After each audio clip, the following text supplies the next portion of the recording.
Very good evening, everybody.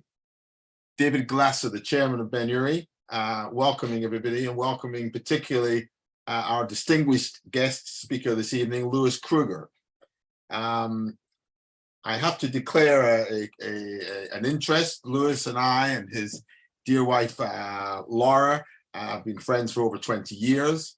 And I hold them in the greatest esteem, not only for their personal qualities, but they've been at the heart of New York's artistic community for more years than I suspect I would ever be allowed to mention on screen. Louis is the chairman emeritus of the Museum of Arts and Design in New York, which is, I think it's probably the third or fourth biggest museum in New York. Louis will correct me. And his wife, Laura, who's been a distinguished curator and a heroine of mine as an example in New York City, and particularly in the Jewish curatorial world.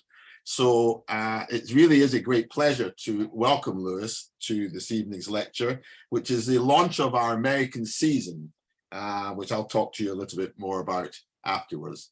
Louis is a very distinguished attorney in New York, but as I say, I think his heart and activities is very much shared with the artistic and cultural world of New York City. He was a great friend of Man Ray. He was his attorney, his confidant, and I think the stories that Louis is going to tell us this evening will engage us no end. So rather than me continue to make an introduction, which is unnecessary, Louis, can I ask you please tell us all about Man Ray? David, thank you so much. And first, let me say thank you to David Glazer and to the Ben-Uri Gallery for the opportunity to talk about my friend and sometimes client, Man Ray. Man Ray was, for the 20th century, both a versatile and important artist. Man was both a photographer, painter, maker of ready-mades, filmmaker, and all the time, both versatile and with a specific point of view. Sometimes hard to understand and evaluate that point of view. But I should say at the beginning that I am not an art historian, and that may become painfully clear during the course of my talk. On the other hand, David Glazer mentioned to me that at the end of the 15 or a half hour, 45 minutes that I get to talk, there'll be a Q&A session, which reminded me that Laura and I, my wife, and I had occasion this past winter to have lunch with Sir Alex Younger, the former head of MI6 in England. And he said when he accepted the opportunity to ask questions of him, that he wanted people to know that, oh, he was open for questions. He wanted them to know that he had been trained to resist interrogation. So with that caveat in mind, I'll talk about my good friend, Man Ray. Perhaps I should begin by telling you who Man Ray was and why he's important to me. Man was born in 1890, children of Russian immigrant parents. His father, a tailor, his mother, a seamstress, born in South Philadelphia in 1890, and lived there until the age of 7. At the age of 7, his parents moved to Brooklyn, New York, and Man then continued to live with his parents in Brooklyn. He had already shown by the time he was 7, 8, and 9 years of age, an inclination to do art and also to learn the technique of art and also to make things. With that in hand, he attended the Brooklyn High School, Boys High School in Brooklyn, and graduated from it in 1909 at age 19. At that point, he had learned in school art techniques and a little bit of art history. He went to work after college, after high school, pardon me, as an engraver and as a commercial artist with various agencies in New York City. He also studied the old masters and spent some time at the Art Students League, the National Design Academy, and the Ferrer School studying art. During that time period, Man assured me that he was often without funds to engage in painting, so he needed to have tubes of paint. And he would have enough money to buy a couple of tubes of paint. He'd go to the paint store, buy the couple of tubes of paint, and hopefully while they were wrapping it and paying for it, he would manage to take a couple more tubes just to have them on hand. And being an early day Fagin, he then enlisted some of his friends to do the same thing. So he ended up with a respectable supply of art materials and paints. In any event, he painted until 1913, essentially 19th century paintings from the kind that he had studied in the Old Master's studies. In 1913, the Armory Show opened in New York with great fanfare, and Mann attended that regularly. He became engrossed by Marcel Duchamp's Nude Descending the Staircase #2, and that changed both his artistic style as well as his life, because he became very, very enchanted by Duchamp and became a friend of Marcel Duchamp's for the rest of his life. At the same time, Mann started to attend the 291 Gallery, as it was called, which was the gallery of the American photographer Alfred Stieglitz. And in that respect, he learned both the newest and latest in photography, and that photography was by itself not only a capture of moments, but also an art form that he could engage in. So that's where we are with Mann in 1915, when he actually meets Marcel Duchamp. I'm going to come back to that story in just a moment, but I want to take you through the journey of how it is that I got to meet Man Ray. And that's a somewhat complex story. So I should begin by introducing someplace behind me. I don't know if you can see her or not. My wife, Laura. Wait, I will appear. She'll appear somehow magically in modern times. Formerly a ballet dancer with the Ballet Russe de Monte Carlo, Metropolitan Opera. And in 1963, she joined Bloomingdale's, the department store in New York, as a buyer. Her immediate supervisor at that time, a gentleman named Melvin Jacobs, who later on went on to become the chief executive officer of Saks Fifth Avenue. Mr. Jacobs was a next door neighbor of William Copley. William Copley was an American surrealist painter, gallery owner, and friend of many in the surrealist world. He introduced, and I'll come back to talk more about him, he introduced Mel Jacobs to Sir Roland Penrose at the time before Sir Roland was a sir. At meeting Roland Penrose was a great honor for Mel, and he then became more heavily engrossed in the surrealist art world. Roland Penrose introduced him to Man Ray, and in the mid-1960s, Laura, on a buying trip with Mel to Paris, met Man Ray. In 1967, Laura and I were both in Paris, called Man Ray at the urging of Mel Jacobs, and made a date to see him at his studio at 2 bis Rue Férou. We did not know how to make a gift for him, so we decided a bottle of cognac would be the appropriate thing for people to bring to an artist whom they did not know, but whose work they knew very well, and whom it was a great honor to meet, since he was such a well-known and well-respected artist of the 20th century. So we bought a bottle of cognac and went to visit he and his wife, Juliet, in their apartment on Rue Férou. And I'll show you my first picture, which is a picture of Man Ray, taken in 1921, when he was roughly 31 years of age. We also, at the same time, met his wife, Juliet, and I'll show you her photograph as well, painted by Man, or taken by Man, in 1945.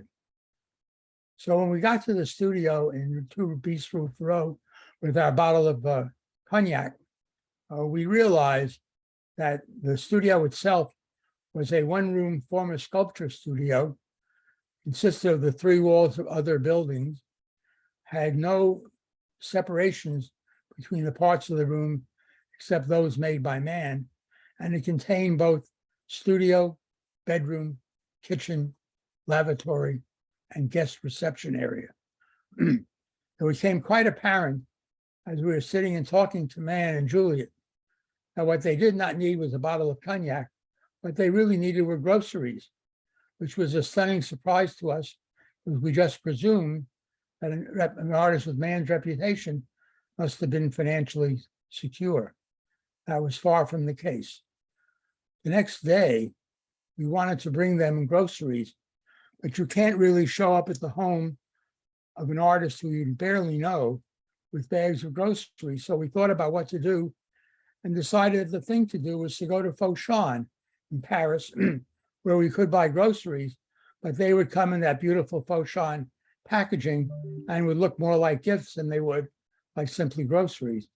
And so we arrived back at Man's apartment studio with bags of Fauchon groceries for them.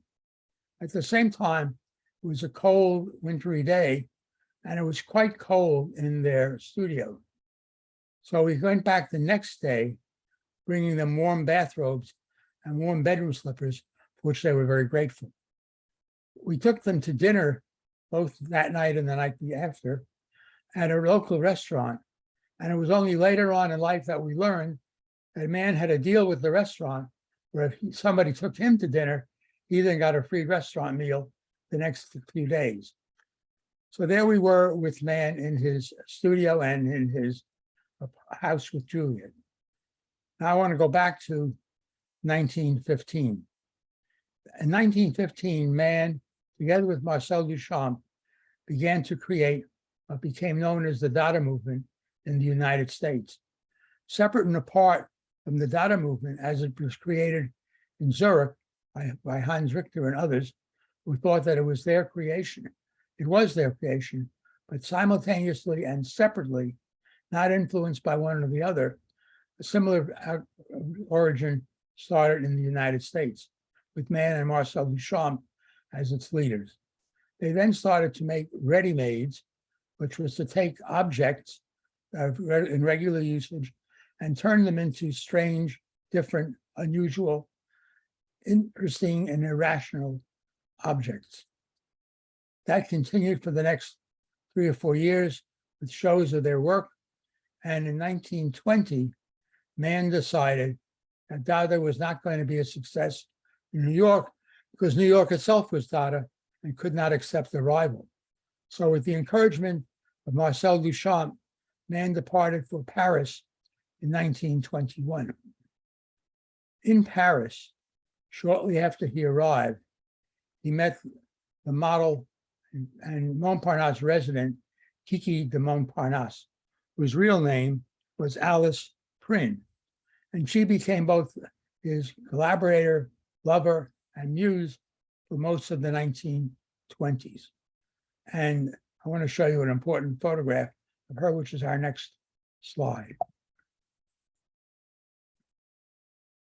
She is the poser for the very famous photograph that Man took of her back with had on it the violin of symbols. That photograph was recently sold, as you might know from the front of the invitation to tonight's talk, at Christie's in New York this year, pardon me, for the sum of $12,400,000 US dollars, an amount that would have stunned and maybe perhaps even angered Man, since he was not at all the beneficiary of any of that.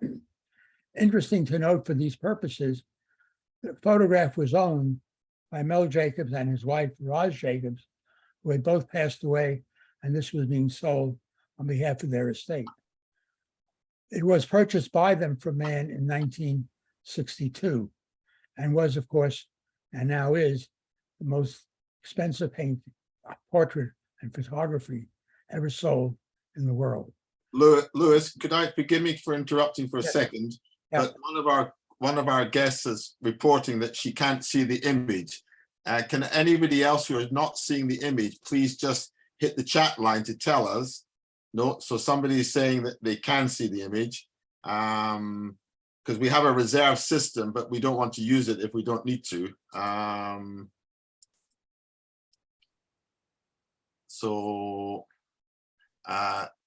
What's the word? Are we being seen? So I'm just seeing, yeah, we're being seen. So Janet, can you refresh your screen, please? We do want you to see it, but most people are coming in saying that they can see it. So so please carry on, Lewis. I'm sorry for interrupting. Everybody's saying that they can see it. So Not at all. we Anyway, did. this is the back of Kiki de Montparnasse, and it's obviously now a $12 million back in the form of a photograph. There are other versions of this photograph, but this one that was sold at Christie's is believed to be the forerunner of all of them, and owned, as I said, by Mel and Roz Jacobs, who sold it. Their estate sold it at Christie's. In the 1920s and 21 in Paris, and hey, let me see the next slide. I'm going to step back again for a moment. This goes back to 1915. After seeing the Armory show, Mann's style began to change.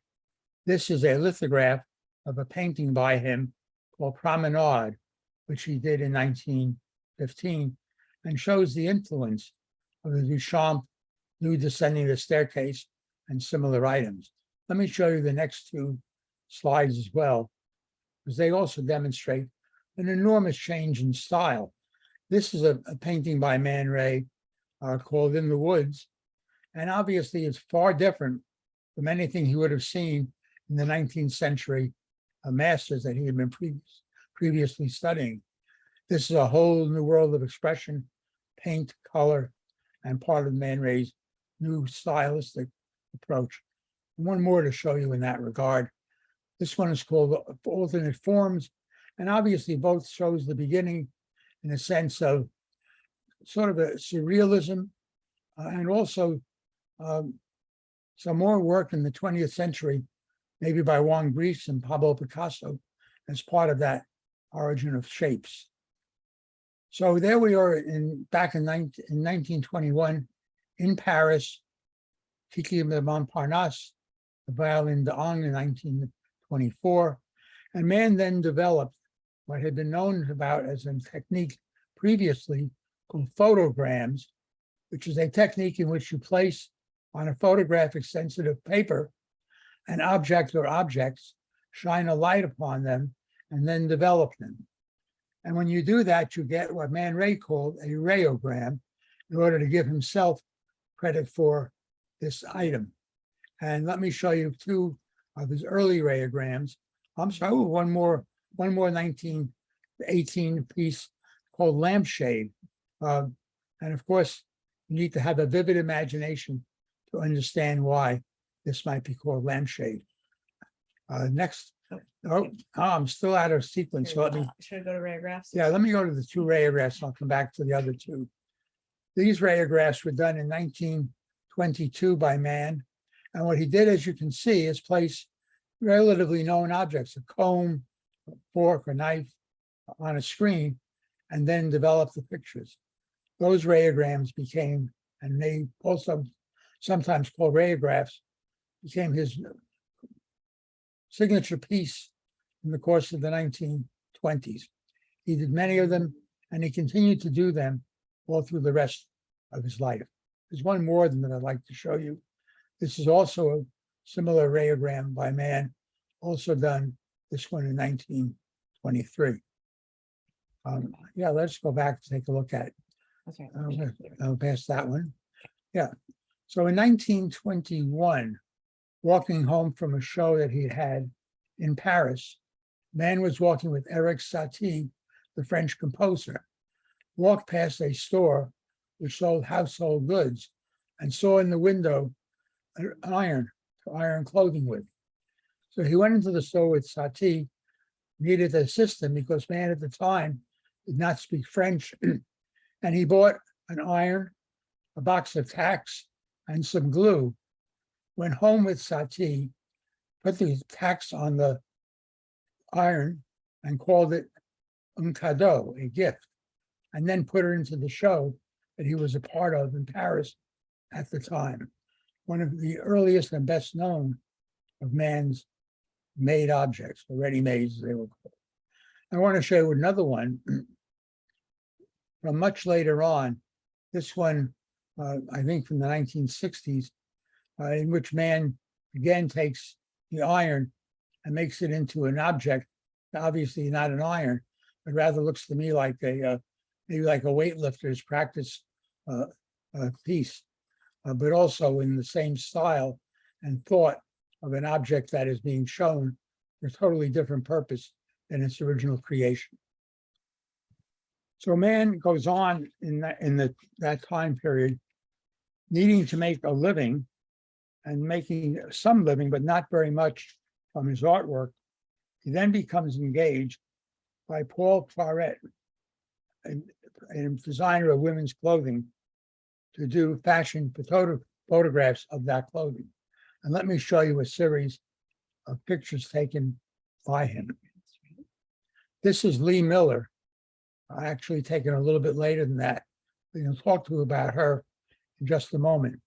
Lee was an American fashion model and became very involved with man, as I'll describe in a little bit. But this is a photograph of her by man. It's a photograph by man of Elsa Schiaparelli, a name some of you old enough may remember.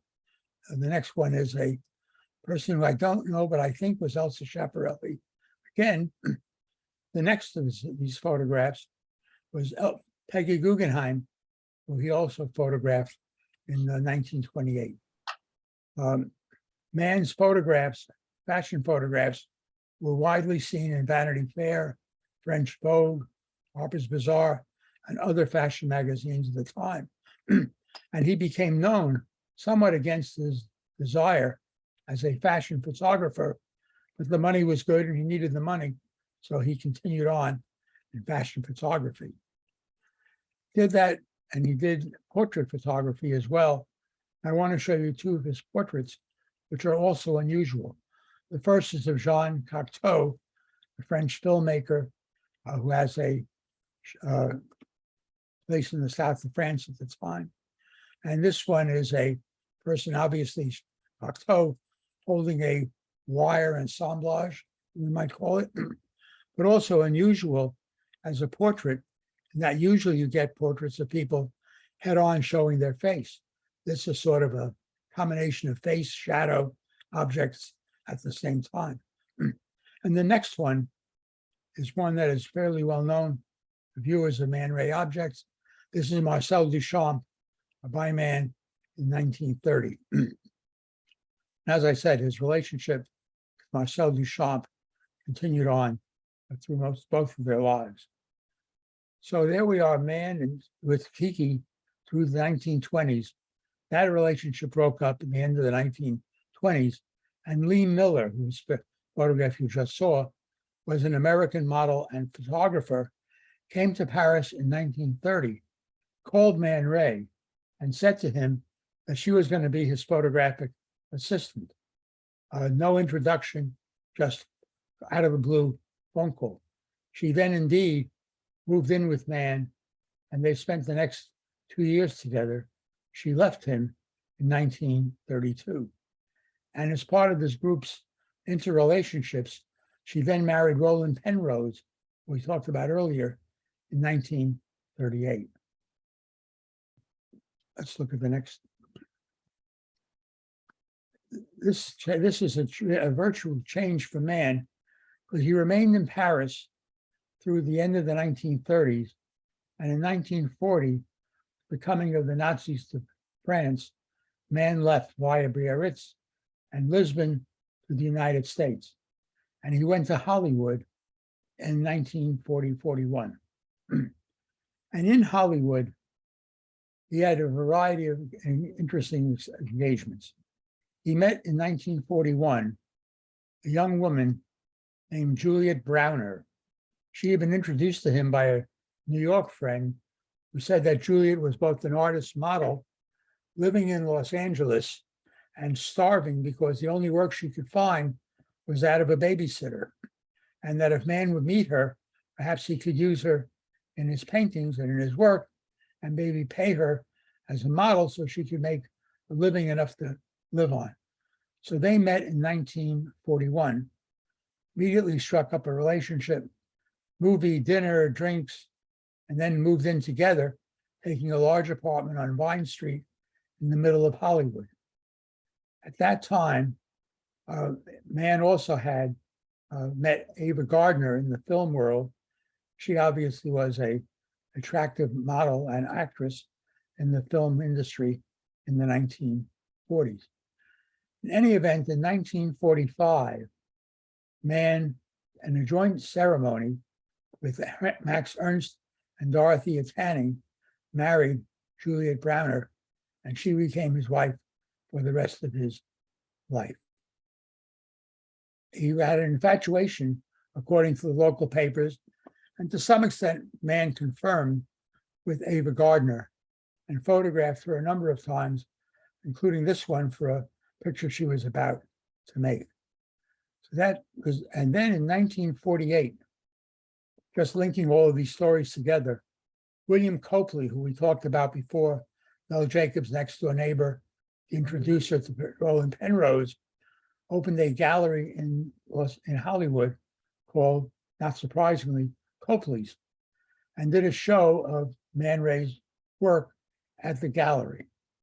That show was moderately successful, not totally sold out, but somewhat. And Copley bought the leftover works from that show and continued to show surrealist art in his gallery, and often bought paintings that were left over and objects that were left over from the shows that he showed. Then Copley, in 1966 or 67, if my memory is correct, sold his personal collection of art objects at Christie's for $6.7 million US, which was the largest sum ever earned by the art collection owned by a single person. So now we have Mann living in Hollywood from 1940 to 1951. And although he was happy there and making money, continuing to be a fashion photographer, doing artwork, doing ready-mades and the like, he nonetheless missed Paris. So he made a trip to Paris in 1950, stayed briefly in Paris, came back, said to Juliet they were moving to Paris again. And in 1951, he and Juliet moved to Paris, where they then spent the rest of their respective lives. That's when they took the apartment that Laura and I visited at 2 Bis Rue Ferrou. And Mann continued in the 1950s to make artworks, to do ready-mades, and generally speaking, was doing the 1950s reasonably well. And then in the 1960s, his financial world became much more difficult to sustain. So Mann at that time began to take objects that he had made previously and have limited editions made of them and have them sold through dealers that he had been in contract with. Mann was not a particularly good business person, and the contracts he signed left a lot as a lawyer to be envied. He needed to really have a much better grasp of what he was doing than he did himself. And he showed those contracts virtually to no one, simply signed them up and then was committed to them. So let me show you some of his work from that time period. One is this loaf of bread, which actually is a alabaster or cement model of a baguette painted blue by Mann and called Blue Bread. What a surprise. One of the objects he also made during the course of the 1960s. He also made this blue bread, which was indeed an actual baguette that he painted blue. And was part of the idea that he always had of taking ordinary objects and making them into something different than they were. So with that in mind, go to the next slide. And this was another one of the objects that Mann had in his studio, which was sort of one of his favorite objects, a combination of a piece of a violin plus a strand of horsehair from it, also done by him in the 1950s. Next one. So now we begin to come to a more personalized story, which I'll keep you up with for the next little while. During the course of our relationship with Man Ray, we got to know him quite well after 1967. But in 1965, my wife Laura was on a buying trip to France and brought home on behalf of Miller Jacobs and his wife Roz, this piece made by Man Ray called the Smoking Piece. And what it is, as you can see, is a test tube rack with marbles at the bottom and a coil of plastic wrapped through the holes at the top. So Laura arrived in the United States at what was then called Idlewild, Kennedy, with this item, and the customs people said to her, "You need to take it apart." Laura said, "It's an artwork by the great artist Man Ray." They said, "Listen, lady, either you will take it apart or we will take it apart because we want to look through the plastics to make sure that there's nothing hidden in them." Laura immediately dissolved in tears, sat down in the customs area with a pad, made a very careful sketch of the arrangements of the marbles and the plastic tubing. She came out of the customs area where I was waiting for her in tears, clutching a bag of marbles and a long coil of plastic tubing. We then both sat down on the floor with Laura's drawing of the piece and recreated, placing the marbles in the right place. But you can see that they're different in color, and running the tubing through the holes, I believe, in the same fashion that Man had put them through in the first instance. That piece, I might add, was recently sold as part of the Jacobs sale at Christie's and fetched $30,000. I like to think that it's the same piece that Man made, just a little help from Laura and Lewis. So there we are. Next on my list. So this is a painting or picture, rather, a photograph of Man as I knew him, taken in 1971 by Rosette Ponsand, taken in his studio, the same violin piece, the hair hanging from it that we looked at just a moment or two ago. Rosette Ponsand was the wife of the American painter Robert Motherwell, and a photographer in her own right. And this is a photograph, as I said, that she took of Man in 1971. And this is the man who looked like the man that I met in 1967. He was obviously a much older person, and he died in 1976 in Paris at the age of 86, which was certainly a ripe old age in those days, and now almost 50 years ago. So in talking to Man, as I got to know him better, I realized that he needed funds. And I asked him what was happening to the various duplicates that he was making, the limited editions of ready-mades that he had made previously that were being made by other dealers now and sold by them. And it turned out that I got to look at the contracts that he had with some of the dealers, and it was quite apparent to me that he had sort of lost control of the process and had lost control of getting paid.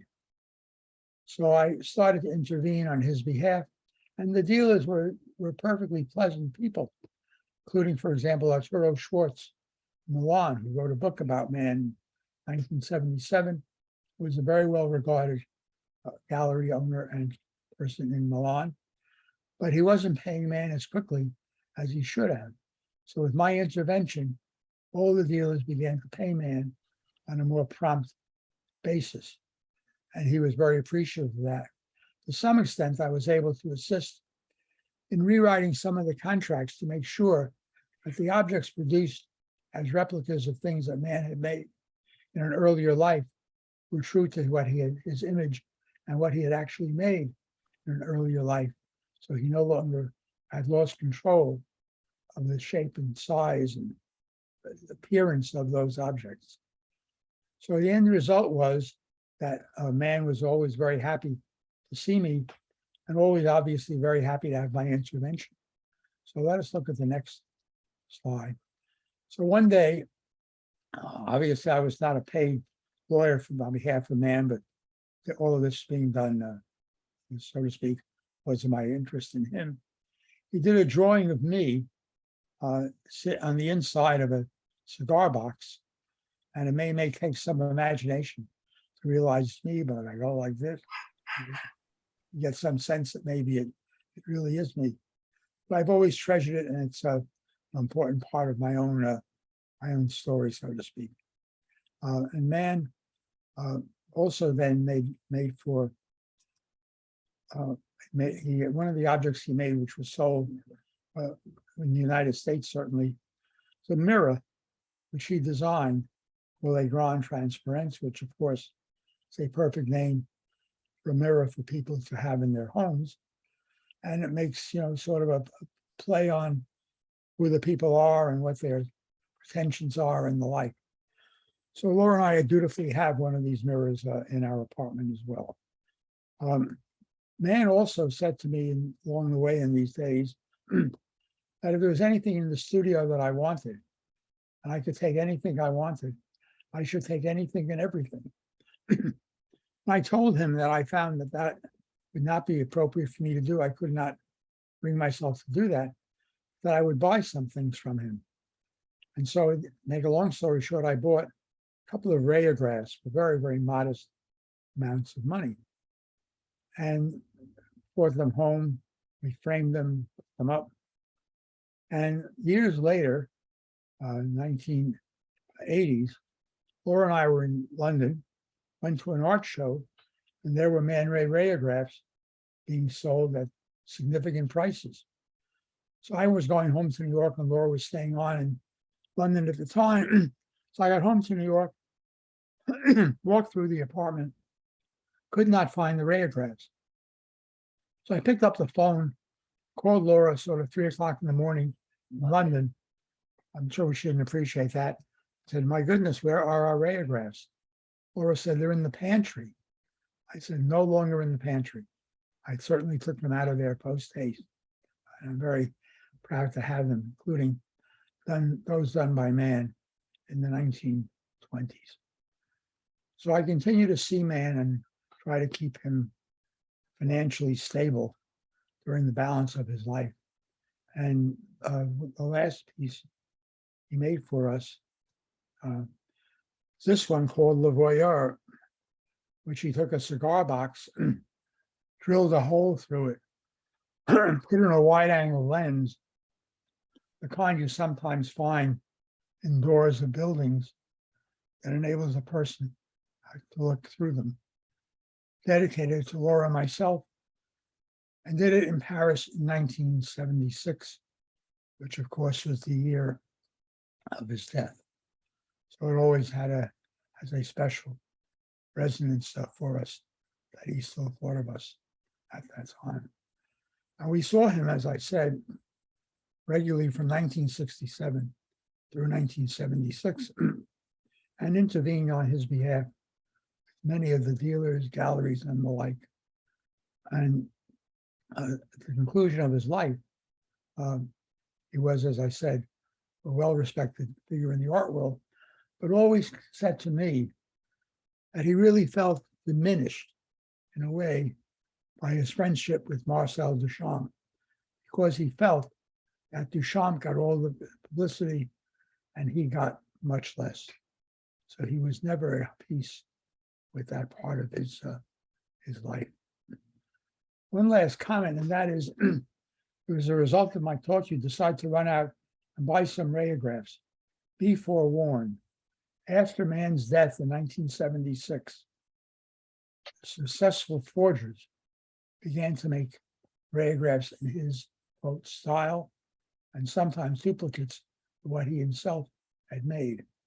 If you're going to buy anything of Man Ray nature, I recommend that you go on Google and look up Man Ray forgeries before you do so, because there are several articles on them.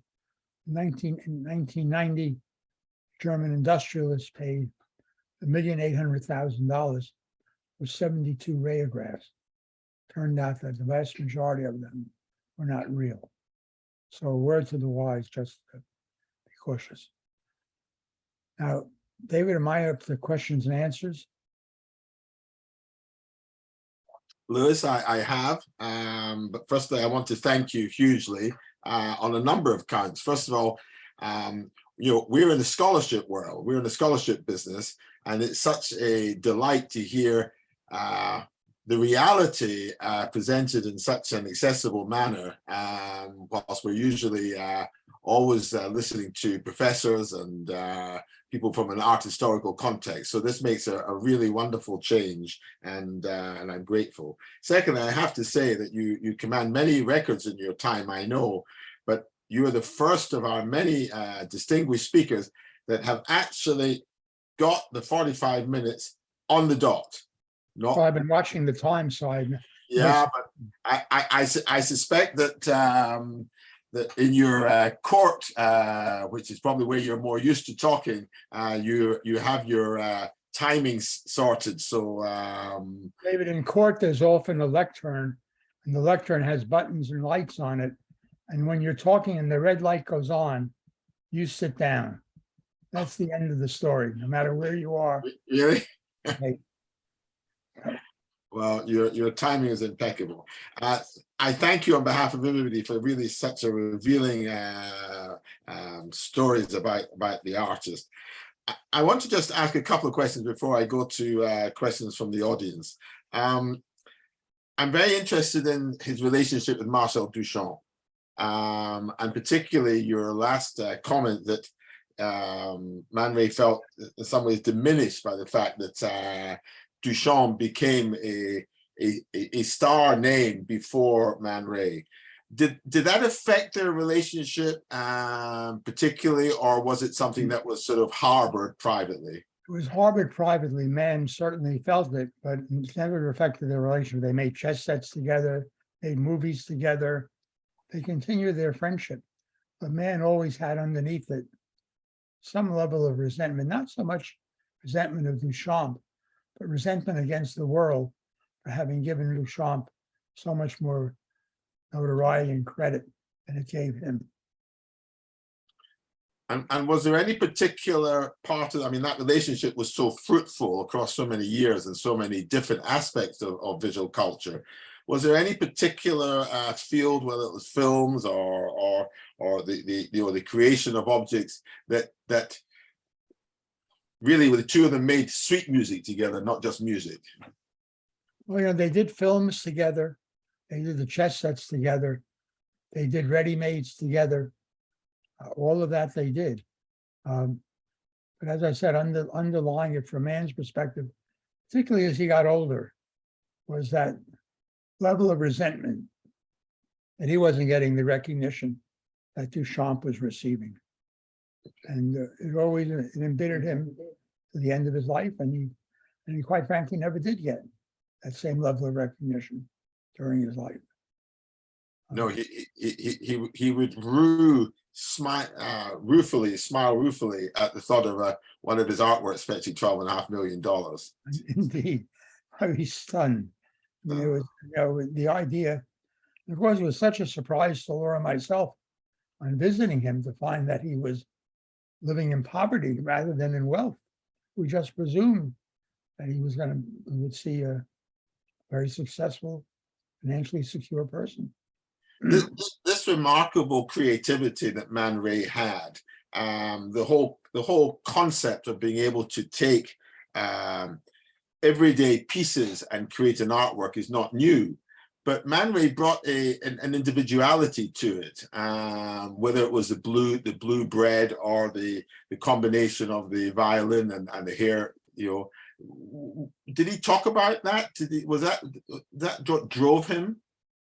I think he always thought that he had a special view of the world.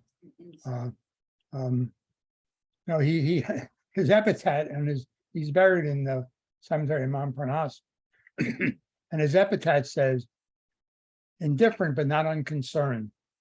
Well, and what does that mean? And I think it's sort of part of his himself, that he always thought that what he was creating had a piece of the unknown associated with it, a little bit of mystery.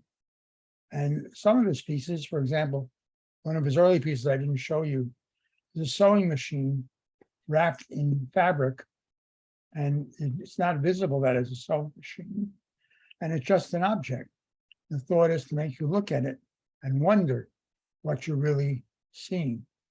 I think in part that was also what he wanted to do. He wanted to make it mysterious. He did. But the essence of creativity, as far as Man Ray can see it, in terms of one for us lay people, is that he had this tremendous invention, almost in many ways fun. I mean, he could take if you take the pressing iron and putting nails on it, there's an element of teasing life, if you like, and challenging the status quo in this. Yes, obviously nobody's going to use the iron with the nails in it to iron anything. And it just, it's part of his amusement. By the way, some of the commentators on Man say that he always that because of the fact that his father was a tailor, his mother a seamstress, things that they were used to using showed up in some of his paintings and his other objects. I'm not sure that that's fully true, but people say it. But the iron is usually given as an example of that. That's something that his father and mother would have both used, but not with nails in them. He always had, very versatile, always with an edge, always with humor in it, and pleasant to know and pleasant to be with. Tell me, if I may, was he an only child? No, brother and sister. He spoke very little about his family. He did not attend his parents' funerals, for example. Though he did speak to his sister, Dora, but he never really spoke very much about them and was not really close to them, I don't think. They visited, once he decided, when he moved to Paris in 1921, and a couple of years later, he dropped them a note saying that he was now going to live full-time in Paris. And in those days, that meant the kind of separation that you rarely saw that person who was moved away. People, particularly of Man Ray's family, did not have the funds to get on exotic ocean liners and travel across the ocean. So it was really a separation from them in many respects. And do you think his parents, or how do you think his parents responded to the fact that their son left Brooklyn, essentially?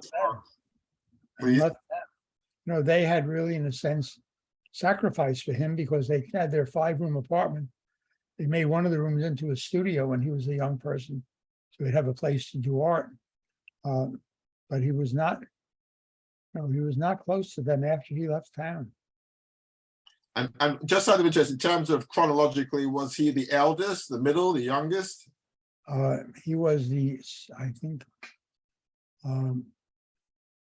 had one brother. I think he was the second child. He was the middle child. Middle child. Okay. And his brother was older?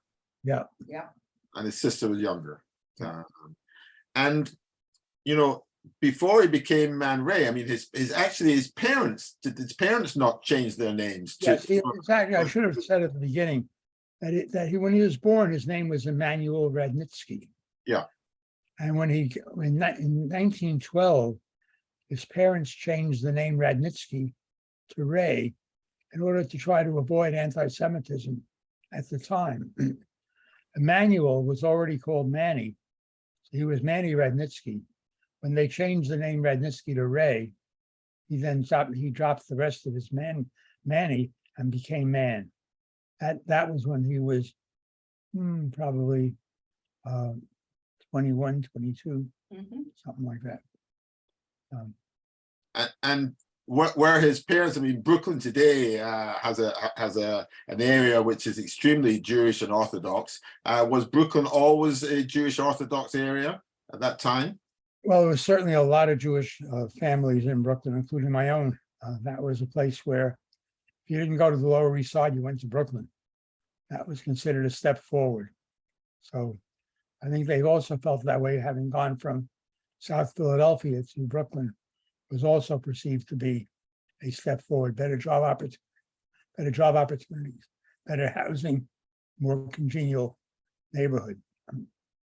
I say that as a person who grew up in Brooklyn with the time of my wedding, 50 living first cousins, not counting husbands and wives, all of whom lived in Brooklyn within probably a 1 mile radius. So certainly the borough had always had that. And it fell into decline and now is the place everybody wants to live. Williamsburg, now hot place, Bedford Stuyvesant, all the places that were sort of off limits to my childhood are now the most expensive real estate in the city. Well, it's can I shift the subject to music, because you told the story of when they actually bought this iron, he was with this wonderful Eric Satie, right? Yeah, and I noticed that on one of the pieces that you showed, there it was the head of a violin, if you like, plus sort of hair. So music obviously was very important to him, and also in the photograph. Can you tell us a little bit more about what sort of music he was engaged in? Why? Where was the context from? Well, the music that I heard when I was with him was always classical music and nothing of the contemporary music of the time. He was not listening to Edith Piaf. He was listening to Beethoven. Or Chopin. Or Chopin, Laura says. I was off and on in the studio, but no contemporary lyric music, which seemed always not so much strange, but different to me, because I always thought if you're kind of modern person, he really was, you listen to modern music as well, but not so. And how? Sorry. Eric Satie was probably, French composer, was probably as current as he got in contemporary music. And tell me one final question, if I may. What would he think was his greatest triumphs in terms of the different disciplines that he was so active in, and what do you think? Whether that would match what the academic and intellectual and scholarship area would be also considered? Well, I think for the world, he's perceived to be a great photographer. He would not want to be remembered in that fashion. He would want to be remembered as a great artist, not as a photographer. And you know, it's hard to realize that he thought of himself with all those other skill sets and all the varying things that he produced, that the world should focus on the photography. He was unquestionably a great photographer.